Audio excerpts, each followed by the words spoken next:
देखिए सबसे पहले ये जो कंस्ट्रेंट्स हैं, इनइक्वलिटीज हैं, इन्हें आप इक्वेशन में कन्वर्ट करेंगे। तो आप चाहो तो इन्हें फर्स्ट सेकंड थर्ड बोल लो। सबसे पहले आप एक एक करके देखो, ये है ऑन पेपर वर्क है, ग्राफ का काम डायग्राम वाला, और बिना डायग्राम वाला जो काम है वो पेपर लाइन वाले पेज पर लिखना है। x + 2y = है 28।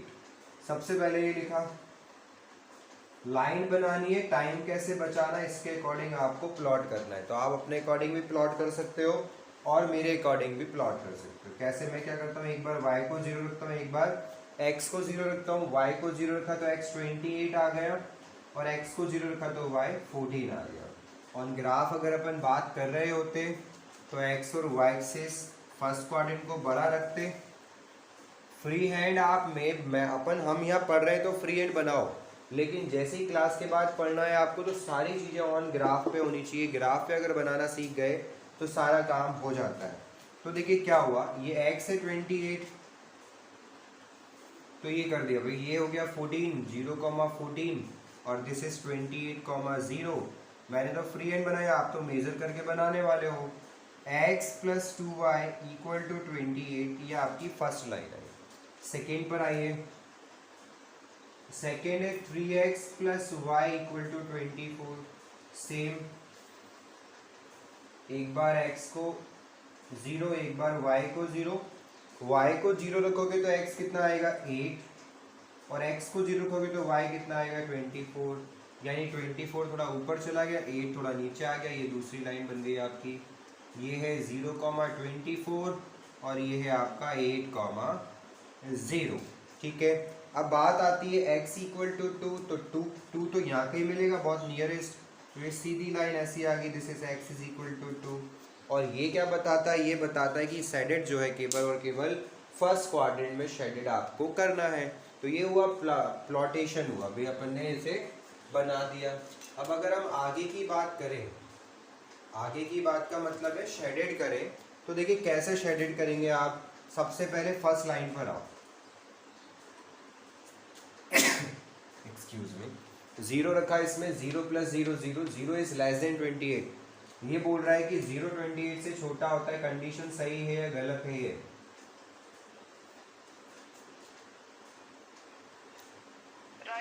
राइट है। अगर राइट है तो कहाँ शेडेड करेंगे हम? ओरिजिन की तरफ।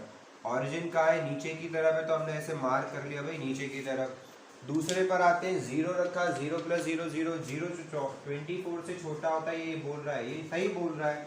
कहाँ है वो लाइन? ये रही वो लाइन, इस पे लिखा नहीं अपन ने 3x + y = 24। ये भी कंडीशन ट्रू है, तो ये नीचे की तरफ अपन शेडेड करने वाले हैं। तो अभी तक जो कॉमन रीजन मिल रहा है वो ये नहीं है, ये नहीं है, ये नीचे के ये भी खत्म हो गया।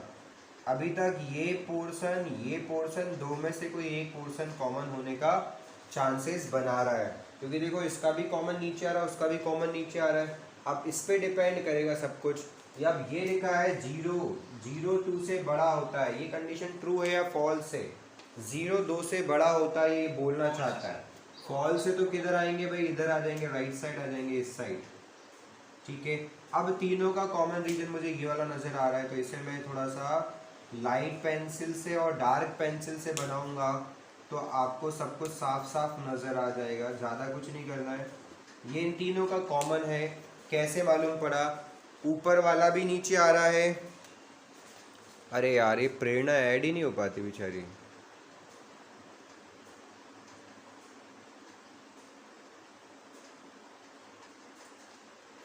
है ना, ये वाली लाइन भी नीचे आ रही है, ये भी नीचे आ रही है, और ये इधर आ रही है, तो तीनों का कॉमन। अब ये क्या है, बहुत अपन ने माइनर सा टिक किया था, उसको इरेज कर दीजिएगा आप लोग।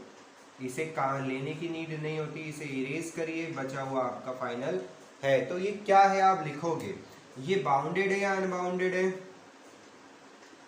ये बाउंडेड रीजन है। कैसा रीजन है बेटा जी? बाउंडेड रीजन है। और बाउंडेड रीजन हर केस में कैसा आता है? फीजिबल आता है।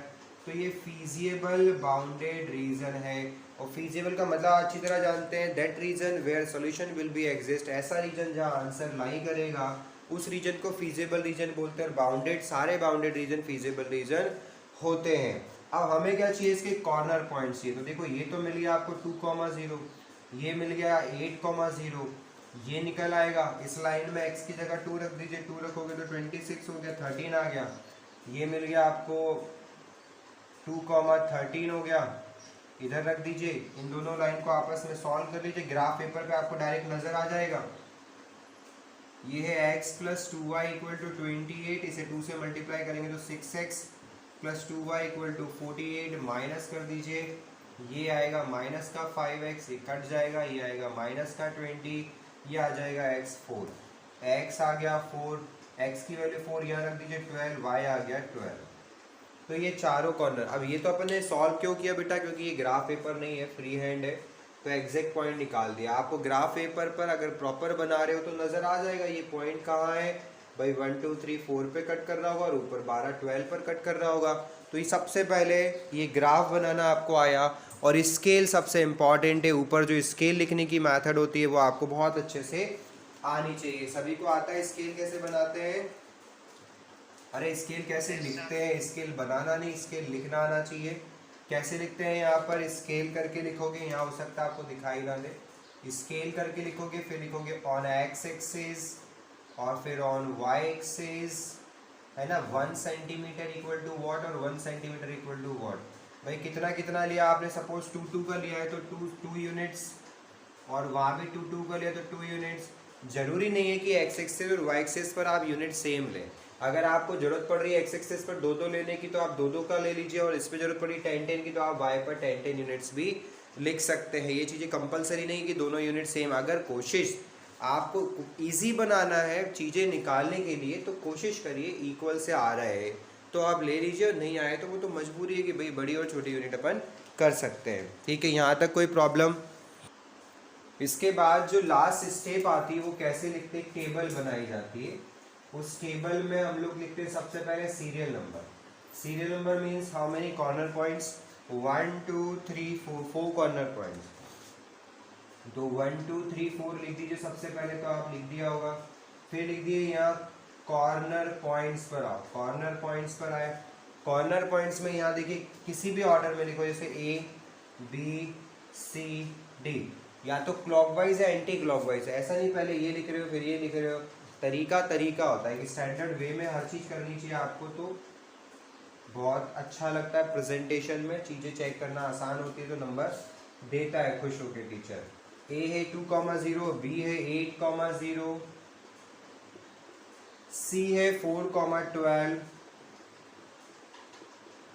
And D is 0,14, 0,14। अब आपको यहाँ Z लिखना होगा, Z है 20। अरे D ये है 2,13,